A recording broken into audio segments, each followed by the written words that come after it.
अस्सलामुअलैकुम, आप देख रहे हैं के न्यूज HD। मैं हूं हारिस अली शाह गिलानी। चलते हैं आज की अहम खबरों की तरफ। ताज़ा तरीन खबरों से बाखबर रहने के लिए हमारा चैनल सब्सक्राइब कीजिए। लिए चलेंगे साहिवाल। वजीर आला पंजाब मरियम नवाज शरीफ की हिदायत और कमिश्नर साहिवाल शोएब इकबाल सैयद के अहकामात पर पंजाब भर की तरह साहिवाल में भी नाजायज तजावुजात के खिलाफ मेट्रोपॉलिटन कॉरपोरेशन का क्रैकडाउन जारी। लेकिन साहिवाल मेट्रोपॉलिटन कॉरपोरेशन के दफ्तर और प्रताप बाग से मुंसलिक रोड थाना सिटी साहिवाल की दीवार के साथ पड़ी सरकारी जगह पर कब्जा माफिया का राज। गुज़िश्ता साल साबिक डिप्टी कमिश्नर साहिवाल नादिर चट्ठा ने नाजायज कब्जा करने वाले अफराद के खिलाफ कार्रवाई करते हुए इस जगह को कब्जा माफिया से वागुजार करवाया था।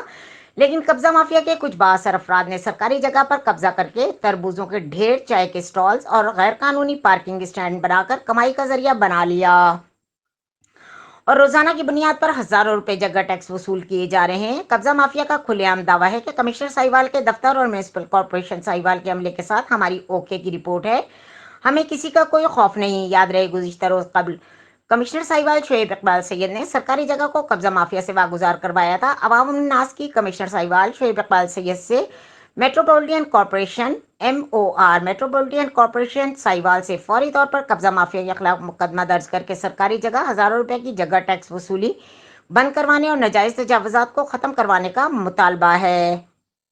मजीद खबरों और अपडेट्स के लिए हमारे साथ रहिएगा। तब तक के लिए अपना ख्याल रखिएगा। अल्लाह हाफिज।